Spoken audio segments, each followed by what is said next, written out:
سب سے پہلا سولوشن وہ یہ ہے کہ اپنی نظریں نیچے کر لیں. حدیث بات ہے جو نظریں ہیں نا بری نظر یہ شیطان کے تیر ہیں اور شیطان کا سب سے پہلا حملہ ہے. اس کے تھرو ساری چیزیں اندر دل میں جاتی ہیں. اگر یہ آنکھیں جھکی رہیں تو دل کے حالات ٹھیک رہیں گے, اور اگر آنکھیں اٹھی رہیں اور یہ نیچے نہ ہوئی تو دل تباہ برباد ہو جائے گا, حتیٰ کہ انسان کہاں تک پہنچ جائے گا. اور بات ساری شروع ہوتی ہے تھاٹس کے ساتھ. انسان کو تھاٹس آتی ہیں, تھاٹس پہ جب وہ پرسسٹ کرتا ہے ان کو ختم نہیں کرتا, اعوذ باللہ من الشیطان الرجیم پڑھ کے نہیں چھوڑتا, تو کیا ہوتا ہے فیلنگز ڈیولپ ہونا شروع ہوتی ہیں. اور جب فیلنگز کو انسان ختم نہیں کرتا, روکتا نہیں ہے, تو کیا ہوتا ہے ایکشن کرتا ہے وہ. اور جب وہ ایکشنز کرتا رہتا ہے حتیٰ کہ اس کو روکتا نہیں ہے, تو وہ اس کی سیکنڈ نیچر اور بیہیویئر بن جاتا ہے.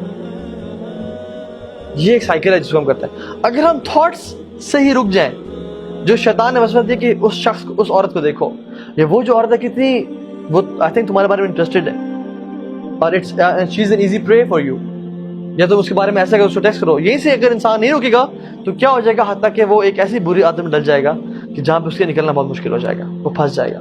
تو سب سے پہلے نظر نیچے. دوسری چیز, اگر انسان کو شہوات ڈیزائرز تنگ کر رہی ہیں تو وہ روزے رکھیں, کیونکہ روزہ بہت بڑی چیز ہے جو کہ انسان کی شہوت کو روکتا ہے.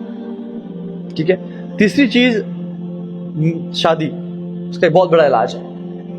اگر انسان کو شہوت تنگ کر رہی ہے تو یو شوڈ گیٹ میرڈ, اور اپنی خواہشات کو اس کے صحیح جگہ پہ استعمال کریں. ٹھیک ہے. چوتھی چیز اچھی کمپنی ہونا اور بری کمپنی سے بچنا, کیونکہ بری کمپنی جو ہے نا, اگر ایک بری کمپنی میں انسان ہے اور وہ عورتوں کے بارے میں بات کریں یا اس کے بارے میں بات کر رہے ہیں یا پورنوگرافک مٹیریل کے بارے میں بات کریں یا کسی مووی کے بارے میں بات کریں جس میں لاسٹ فل اور وہ ہے, تو آپ ایگزیکٹلی ان کے پیچھے چلنے شروع کریں اور آپ اس چیز میں پڑ جائیں گے جہاں پہ آپ کی بری کمپنی جا رہی ہے. تو اس چیز سے, بری کمپنی سے بچیں. چاہے آپ جتنے بھی نیک ہیں, قرآن کے حافظ ہیں, متقی ہیں, داڑھی رکھی ہوئی ہے, سب کچھ ہے, بری کمپنی میں رہیں گے تو الٹیمیٹلی, عربی کا مقول ہے الصاحب صاحب, جو آپ کا صاحب ہے نا, جو آپ کا کمپینین ہے, وہ صاحب ہے, ہی از اے پولر, ہی از اے پولر, جو آپ کو کھینچتا ہے کھینچتا ہے کھینچتا ہے, حتیٰ کہ آپ کو وہیں پہ لے آتا ہے جہاں پہ وہ کھڑا ہوا ہے, اور اس کا بہت انفلوئنس ہوتا ہے. ابن قیم الجوزی رحمہ اللہ کہتے ہیں کہ برا دوست سام سے بدتر ہے, کیونکہ سام تو انسان کو ڈنگ مار کے موت کے منہ میں ڈالتا ہے.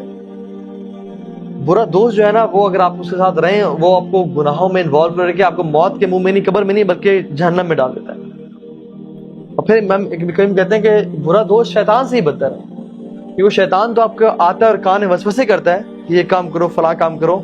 برا دوست تو آتا ہے, آپ کو اٹھاتا ہے, آپ کو لے جاتا ہے گناہ کی جگہ پہ, آپ سے گناہ کرواتا ہے, اور پھر آپ کو 100 بہانے دیتا ہے کہ اپنے ماں باپ کو کیا بتانا ہے.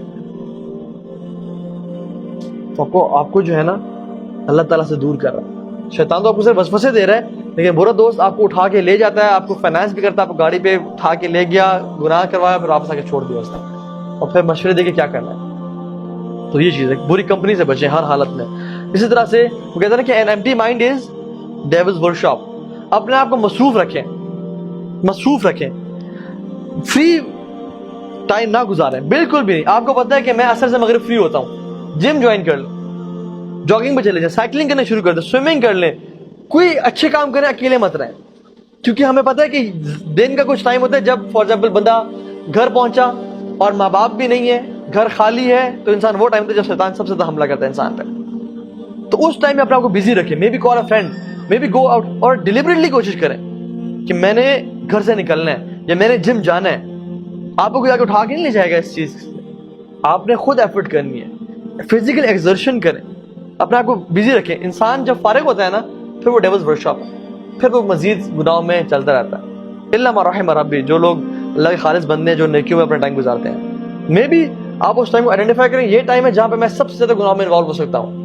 I go to bad websites, I talk to some girl, maybe یہ وہ ٹائم ہے جہاں پہ میں فری ہوتا ہوں اور کوئی دیکھنے والا نہیں ہوتا اور میں اس گناہ میں پڑ جاتا ہوں. آپ اس ٹائم یا تو اپنا موبائل سوئچ آف کر دیں اور اس سے دور چلے جائیں, ٹھیک ہے, یا کوئی لیکچر لگا کے بیٹھ جائیں کہ اس کو سننا شروع کر دیں, اور go to a good friend اور اٹینڈ a حلقہ اور go to gym.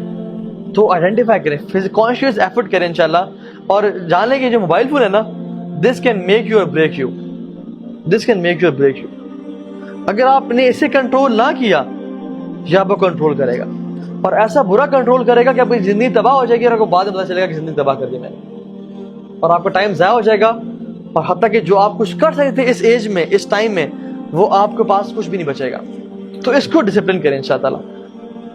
دوسری چیز دعا کریں, کثرت سے دعا کریں کہ اللہ مجھے بچا. اللہ کے نبی نے, ایک صحابی نے کہا رسول اللہ مجھے زنا کی اجازت دیں. تو اسے پتہ کیا چلتا ہے کہ اگر آپ پہ کوئی چیز مشکل ٹائم گزر رہا ہے اور آپ کچھ کرنا چاہ رہے ہیں تو کسی اچھے بڑے انسان سے مشورہ, کاؤنسل لے لیں کہ میں کرنا چاہ رہا ہوں, مجھے میری مدد کر, کیا کیسے بچوں میں. اور صحابہ کا اللہ کے نبی سے کتنا کلوز تعلق ہے کہ اللہ کے نبی بس آ کر کہا رسول اللہ مجھے اجازت دیں. تو اللہ کے نبی ان کے پاس گئے اور اس سے کچھ سوالات یہ, کیا تم پسند کرتے ہو کہ کوئی تمہاری بہن کے ساتھ کرے, یا خالہ کے ساتھ کرے, یا پھپھی کے ساتھ کرے, یا ماں کے ساتھ کرے, یا بیٹی کے ساتھ کرے. میں کہا نہیں ہے رسول اللہ. لیکن پھر آپ کیوں پسند کرتے ہو کسی اور کی خالہ, بہن, بیٹی کے ساتھ؟ اور پھر دعا کی اس کے لیے, یہ دعا کی بات کر رہا ہوں میں, اللہم اغفر ذنبہ وطہر قلبہ واحسن فرجہ, کہ اللہ اسے گناہ معاف کر دے, اس کے دل کو صاف کر دے, اور اس کو پاک دامن بنا دے. تو اپنے لیے دعا کریں, اللہم طہر قلبی واغفر ذنبی واحسن فرجی, یا اللہ مجھے پاک صاف کر دے. اپنی اولاد کے لیے دعا کریں. اس سے اور بھی دعائیں اللہ کے نبی کہا کرتے تھے کہ اللہم انی اعوذ بک من منکرات الاخلاق والاعمال والاہواء, یا اللہ مجھے برے اخلاق سے, اعمال سے اور خواہشات سے بچا کے رکھ. عربی میں دعائیں نہیں آتی, اردو میں کریں کہ یا اللہ میں بہت کمزور ہوں, تجھے پتہ ہے میں ہر دفعہ پھسل جاتا ہوں, تجھے معلوم ہے کہ کتنی دفعہ میں نے تو سے توبہ کرنے کے بعد ہی پھسل گیا ہوں, یا اللہ تو ہی مجھے بچا لے, تو مجھے توفیق دے, تو مجھے ہمت دے کہ میں بچ جاؤں. لا حول ولا قوت الا باللہ, میرے میں نہ کوئی طاقت ہے نہ کوئی قوت ہے, آپ نے مجھے بچانا ہے. یا اللہ کوشش میں کروں گا, انشاءاللہ ارادہ میرا ہوگا, پکا آپ سے کوشش کرتا ہوں, وعدہ کرتا ہوں, لیکن آپ نے مجھے بچانا ہے. دعا کریں انشاءاللہ اللہ سے, ٹھیک ہے. آخری چیز تقوی اختیار کریں. اور تقوی کیا چیز ہے؟ جو کہ آتا ہے مراقبہ سے. مراقبہ is knowing that Allah subhanahu wa ta'ala is watching you. You know sometimes کبھی انسان پہ جب یہ دبے پڑتے جاتے ہیں نا, کالے دبے, انسان کی اسپرچل سٹیٹ اتنی بری ہو جاتی ہے کہ all what he fears is کہ مجھے لوگ نہ دیکھ رہے ہوں. جب بھی کوئی عورت گزرتی ہے تو دائیں بائیں دیکھتے ہیں کہ مجھے کوئی لوگ تو نہیں دیکھ رہے.